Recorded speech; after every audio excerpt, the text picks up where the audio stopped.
Trace metals are metals that are dissolved in seawater at very low concentration. That's why we call them trace. And most of them are metals, although sometimes that definition gets a little extended. But they're present in very low concentrations. That's what really defines them. And you might ask yourself, well, if they're present in such low concentrations, why do we care? Well, some trace metals, it turns out, are kind of like vitamins in your diet. The phytoplankton, the plants in the ocean, actually need these things in order to grow. And although they're present in very low concentrations, they must have them, and if there aren't enough of them around, then actually they can't grow, just like we can't grow if we don't get vitamins, even though most of what we eat is sort of protein or carbohydrate or fats and things like that. So these trace metals, particularly iron, and that's one that a man called John Martin found out some time ago, is in short supply in certain areas of the ocean, and so we're actually interested in trying to map out where those areas are and how they limit the plants from growing. And in fact, where we are right now is one of those areas. So vast areas of the Southern Ocean don't have enough iron in them to allow the plants to grow, even though there are large amounts of all the other nutrients present in the surface ocean water. The plants stop growing at the point where they reduce the concentration of iron in the water to some level at which they can no longer get it. So part of what we're doing here is, for the first time, is trying to map out those areas so we can understand why it is in these areas of the ocean the plants don't bring the nutrients, the main nutrients in the ocean, down to the zero level that we find everywhere else. So that's what we're doing right now. This is a special sampling package because we're measuring trace elements. We have to do everything very cleanly, and one of the metals we're measuring is iron, and virtually all of the things around here are made of iron, so we have to be very, very careful we don't get any contamination from things that have iron in them. Before rosette systems were used for trace element work, people used to hang individual bottles on a plastic line and lower them one at a time, maybe putting as many as 5 or 6 on the wire, going down, then sending a plastic messenger down to trip the bottles. That's a very, very slow way to get water samples, and you can't really get much coverage. We weren't actually the first people to use rosettes, but we were the first people to sort of use a standard rosette and show that by doing this tripping on the fly, as we call it, you could actually get clean samples. And so now the whole field is starting to do it the same way that Bill and I sort of pioneered. Our cable is also made of plastic. It has metal conductors buried inside it, but it's made of something called Kevlar, which is the same thing I think they use in flak jackets and anti-bullet kinds of things. And it's covered with a nylon coating, so it's a sort of a cover on that as well. So there's no metal, no bare metal at least, above the bottle. So we're not getting particles shed off the wire into the water that we're pulling the package up through. With the other rosette system, that's a metal wire.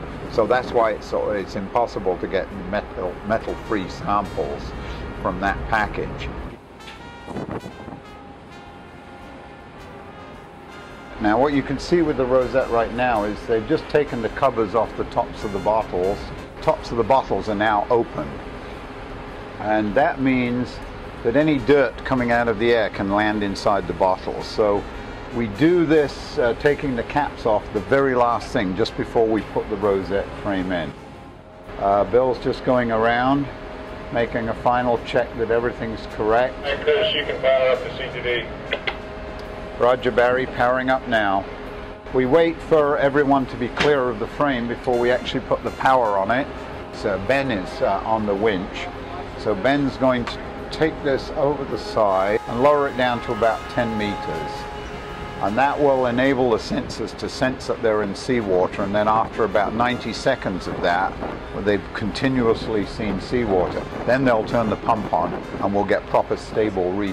When package is going in, I'm going to note the time. If I look at the readouts here, they're all stabilizing. So now I'm going to have Ben bring the package up near the surface, and then we'll start going down. We reach 935 meters. I'm going to trip the bottle like that.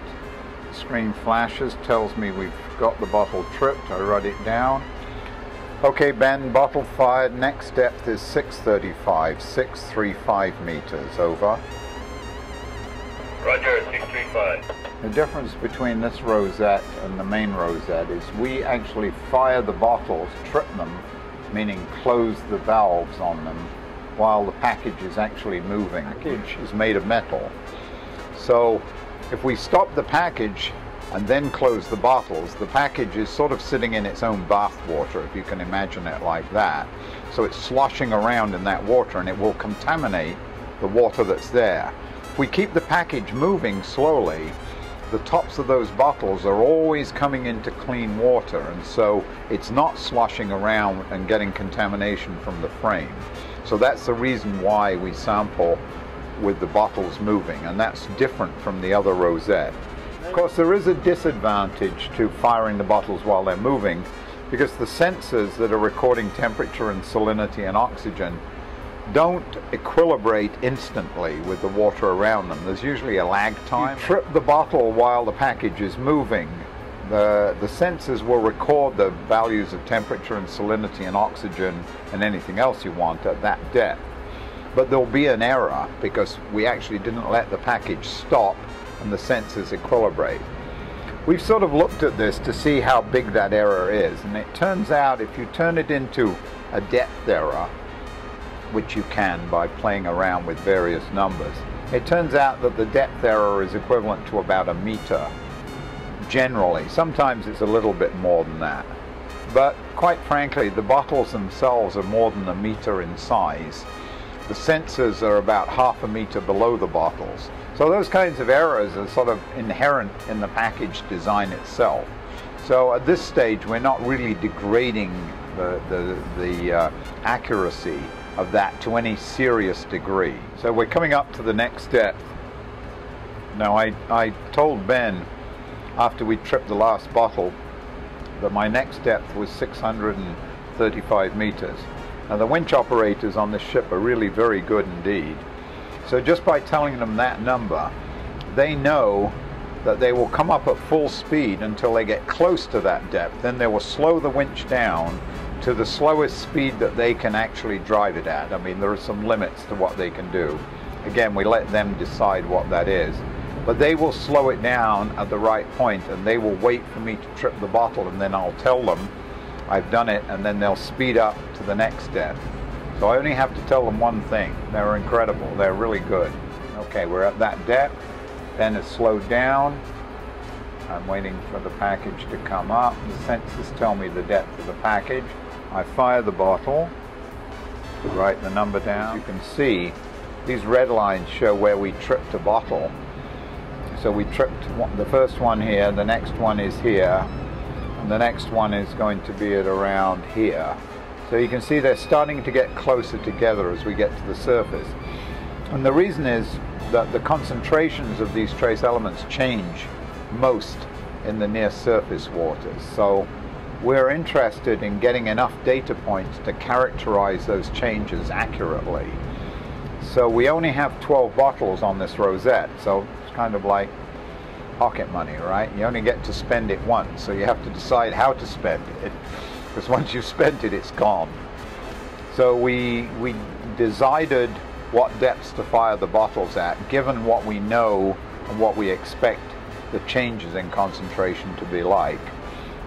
And this project is mainly about biology and trace elements in the surface waters. So the upper 100 meters or so are the areas that we are most interested in and want to get most data. So we save our bottles. So we're going to trip 1, 2, 3, 4, 5 bottles from 115 meters up to the surface.